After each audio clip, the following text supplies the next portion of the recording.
recording this video part 2. This is, I call it the great transformation, reformation, whatever you want to call it, man. This is when we're leaving Fall River, Massachusetts, and now my father is separating from the military, and we're moving back to Wilson, North Carolina. So my twin brother, Mac, and my dad, we went back to Stantonsburg, North Carolina. And Stantonsburg is about a little town about 10, 15 miles away from Wilson. But Wilson is the biggest city there, so we all tend to just say Wilson, you know, when we're staying somewhere. But at this time, we were staying in Stantonsburg. Small town. I want to say it had maybe one stoplight, you know, or maybe two. I'm not for sure, but it was no fast food or nothing like that there. You know, you used to go to the grocery store, and I used to give them a quarter, and they'd give me a soda, pop the cap off. I'd take it to my Aunt Janie and Grandma's house. So we staying with my Grandma Lily, man. We gave her hell. I'm talking like this lady, man, and she was protective of the cookies. And I was a person that loved cookies. So I'm always like sneaking in a cookie jar. And I think she would count them joints. And she'd be like, James, I know you was in my cookie jar. And she'd take a shoe and throw it at my head. Like straight up, man. It was crazy wars. And I remember me and my brother we were making my grandma think she was going crazy at one time. We'll jump out of the window, and then we'll run back through the house and be acting like something is chasing us. And she was like shocked, like where these kids coming from, how they keep doing this. But we're just playing little mind games on her, man. She got us one night though. We went in to take a bath, me and my brother, and we had to be like, I think maybe third grade, because Miss Woodard was our teacher in Stantonsburg. And this is where I met my boy Virgil, all of these people, man. You know, you probably read about them if you read the story from Thug to Scholar, you heard about some of these names. But anyway, we living in Stantonsburg at the time, and man, one night we was getting on my grandma's nerves, so she caught us right when we was getting out of the tub, man. She came in like she was gonna give us a towel. She said, "Here, baby, here." And then she was like, "Y'all go ahead and get dressed now. Go ahead." She walked out, and she come back in while me and Matt talk. Whap, whap, whap, whap. I'm slipping, trying to get in the tub, trying to get out the way, trying to grab my brother to take the hits. Man, it was crazy. It was crazy. We used to get beat like that. And then on top of that, the way schools was back then, man, you got to pray in school, pledge allegiance, do all that stuff. But you get in trouble in school, first is a warning, then you get a write-up. And then, you know, if it's not too severe, they'll bend your hand like this and they'll just hit it with a ruler. Or you have to go to the principal with the holes in it, the paddles, and they bend you over. I had many, many days of the paddle, man. I think that's when the girls and all that stuff starting. It was probably a longing for my mother. You know, my mother was like loving, but she never like really, I don't know, you just never quite really felt like what I got from my dad. So it's something that I think I was chasing in women. And the women made me feel good. But I was always skeptical of them. Like, are they going to turn on me and flip? Because at that time, even though I got love from my mom and all of that, she just, if she don't feel like you're doing things according to the way she wanted, that conditional, man, she get upset. And I think she just was going off the way she was raised. You know, a lot of parents, they don't know no better. She was young. She had us at a very, very young age. So she wasn't the parent that she grew to be as she got older. But at that time, man, it was something I was lacking. It was something I was missing. And looking back, now I know, you know, what it was that I was missing. But move beyond that. I'm also looking for attention and recognition. So I come back to, well, we moved to Stantonsburg, and that's when me and Matt was fighting over a girl named Krishana, man. We was fighting over, and then we stopped fighting over. We was just like, whatever. But then me and Virgil, and we became friends because we was like, yo, all right, this is what we're gonna do.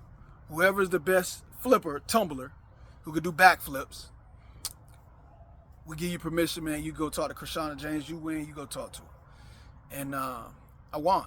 You know, I had a nice combination, man. I came with a cartwheel, handspring, ho, twister. Like I did some crazy stuff. And he came up to me and he was like, James, you got it, bro. And he gave me my blessing, and that's when I went to go talk to Krishana. So that was like my first, you know, elementary crush, girl I dated. But that's where the interest in girls came in. And then, you know, you're watching things on TV. You start seeing, oh man, that feels good. It looked like it feels good because all of the emotions you're seeing on TV and what you hear in the music, you start thinking, man, look, you should be having sex. You should be touching girls. And in our environment, because there wasn't a lot to do, you know, outside of playing basketball outside, football, girls playing double dutch, all of that stuff. Like, there was really nothing to do but time. And what they say, idle time is the devil's workshop, right?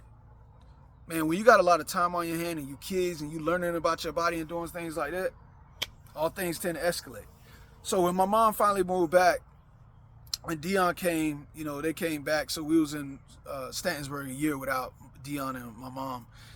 But when they came back, we moved to Wilson, North Carolina. My father was working at Firestone, making pretty decent money. So we was moving into like a lower middle class neighborhood. So, and the reason why I say it's lower middle class, it's a house, but it had the projects right in the middle of it. And we call it the chapel. And everybody want to say they're from the chapel.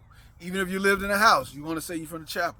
And your house was a little better than those apartments, but everybody wanted to be a part of the chapel. Because the way we grew up, it was all about survival. And you didn't want to try to make it seem like you came from a cushy place. You always want to try to make it seem like you was harder than what you was. Because you don't want to get, seriously, you don't want to get your ass beat. And the way our schools are set up, you get caught under the bleachers, you can get your ass beat. You get caught in the bathroom by yourself, you can get your ass beat. You get caught on a school bus by yourself without your friends, you already know. So there's a lot of situations that you can end up and find yourself in a situation like, how did I get here? Why am I fighting? So it was very, I had to move very strategically. So I was cool with kids from Stantonsburg. I was cool with people from my neighborhood now that I'm living in Wilson, the chapel. But we also used to venture over to a place called Snowden Drive, and I knew people on Maplewood, etc. Because the more people you know, the more power you have. I learned that at a very young age. There's power in numbers. And at that time, I was all about the numbers game because I did not want to get beat up. And especially coming to this new environment. And the first thing I heard from my cousins, hey, you ain't in Fall River no more with all them white boys. You're going to have to fight down here. So I'm nervous. So I want you to think about it. Because some of you all see these kids and you just think, man, they got it like this. They just hard. A lot of us are acting. A lot of us are fronting. Because we know when we go home, we got an environment that we got to survive in, that our teachers know nothing about, that people that come from more privileged households, they know nothing about. Because you got to fight. And if you don't fight and people start looking at you as soft, scary, or whatever, man, they're going to keep coming at you. And I didn't want to be that guy. But I'm going to tell you the guy that made me become a superstar. So a guy named Johnny B, Johnny Edwards, that was my boy, man. I love that dude. Johnny B, everybody knew Johnny B. We have a lot of stories together. We used to get in stolen cars and all types of stuff, but that was my guy. But at this point, I didn't really know him. I just knew everybody tended to like this dude. He was funny or whatever. And we new to the neighborhood. School hasn't even started yet. And people was talking about, James, I heard you know judo. Your cousin said you know judo. So it's grappling and all of that. And I was like, yeah, but you ain't never really have to use it in a street fight in that magnitude when people tell, show me judo. And Johnny was like, man, show me a little flip, man. Show me a little toss. Show me something you could do. And I was like, nah, man, I don't want to do that, bro. And he was like, come on, man. Come on, man. And he pushed me. And I was like, nah, I don't want to do it. And he came in close, grabbed his arm, and tossed him. And it was so quick. Boom, boom. And people saw it, and Johnny went back and was like, yo, James like Bruce Lee. He know this. So all of a sudden, my name, hey, this dude know Kung Fu. I ain't know no Kung Fu. I knew judo. And I had some hands, you practice, so, but outside of that, that's what gave me a little bit of respect. And people was always, and Kelsey, you know this, everybody always wanted to see me and Kelsey fight. And I'm going to keep it real with you. And some of y'all know, look, I thought Billy Green was a nice fighter. I thought Kojak was a nice fighter. I thought Linwood Ruffin was a good fighter. I thought, I know I'm missing some names out here. Tion Haney had a nice hand. Everybody know Mike Eatman was about that life. But these was guys that I truly respected, that were really could squabble. And it was always a question, man, could you beat him? Could you do that? And I know some people like, yo, you couldn't beat him. Them dudes was, but yo, I always was like, who knows?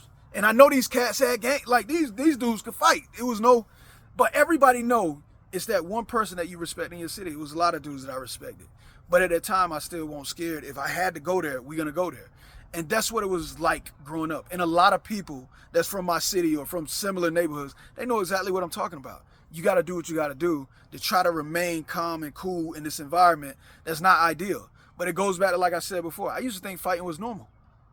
But raising kids in a very cushy lifestyle, very privileged lifestyle, I realized it's not normal.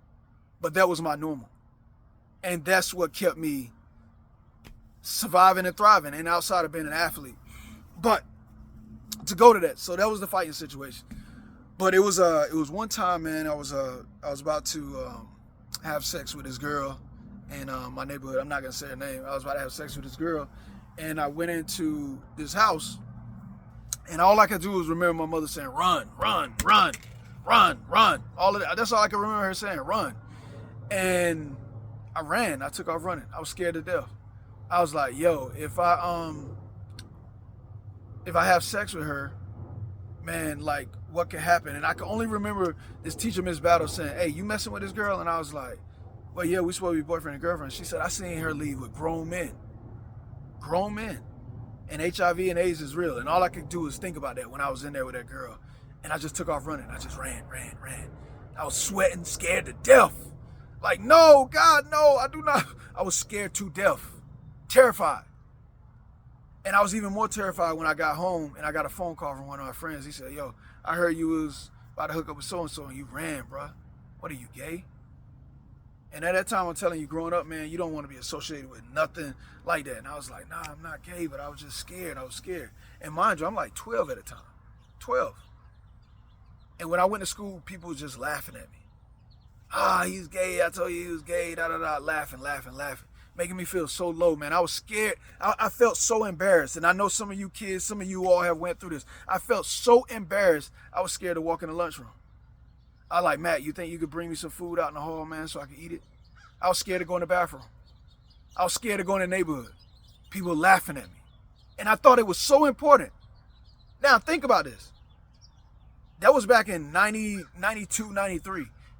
But right now in 2025, I know, man, like, who cares? Some of you all right now really think it matters what somebody think about you. It really doesn't. I promise you, as you get older and you start realizing the real you, knowing who you are, man, forget what they talking about. You got to live your life. But I'm talking about this because this was a very pivotal point in my life. And I said, you know what, no matter what, I'm going to lose my virginity. I'm going to lose my virginity. So I lost my virginity. About to turn 13 in a skating ring. Where my friend is just standing in front of the door, not letting nobody come in. I lost my virginity that way. And it made me think, what did the girl know? Because she knew what to do in this situation. I knew nothing to do. Like, who touched her? What age did she start at? But also, the lack of respect that I had for her to be in a skating ring. You see what I'm saying? Like, I want y'all to think about that. Now, your past doesn't hold you, but make sure you're making decisions that's respectable of yourself and respectable of other people. And I truly believe now, if you're going to engage in sex or whatever it is that you're going to do, man, make it meaningful. Connect with the person, mind, body, and spirit, not just with the body. If it's just with the body, it's going to be meaningless. And I promise you, it'll mean nothing to you. I'm not going to tell you to sit here and wait till you get married and all of that stuff, because I'm not going to be one of these people that just pick apart certain societal sins or what we say is right, wrong. But what I will tell you to do is make sure it's meaningful. Don't just give your body to anybody like that. Be respectful of yourself. You know what I mean? Because I will tell you that it'll start leading to bad decisions, bad behavior. Those decisions that I made at a very young age, having sex so young, having it without a condom, it made me never really value sex the way that people should, I think, when they get in a relationship. To me now, I look at sex as something to where you got these two people that meet on a spiritual, mental level.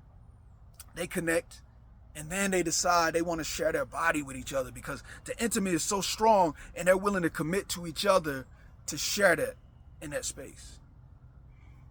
I didn't know that then. In the way that I love my body now, I wouldn't just give my body to anybody, and you shouldn't just give yours to anybody. Your health is your wealth. Take care of yourself. But these are decisions I made on my journey, and this is what led me to having 2 kids before I was even 17 years old. And making a lot of decisions that could have ended up put me in situations where I could have lost my life. Situations where fighting with individuals or getting into disagreements about a female. Like, really? Like, think about it. The decisions you make, ask yourself, is this the best decision? Is this the most impactful decision? Is this a productive decision? And if it's not, try to move in a different stance. But also, do not make yourself feel bad about decisions you made. Whatever you did yesterday is yesterday. If you can't go back, stop thinking about it. Move forward. And if people don't want to forgive you, cut them out your script. It's your movie. Cut them out. Their role is expired. They're no longer going to be in the credits of your film. You got to cut them loose. But you got to be willing to know that you are the one. And everything that's leading you, God is. And God is you. And you are God. So be that God and be limitless. Go out there.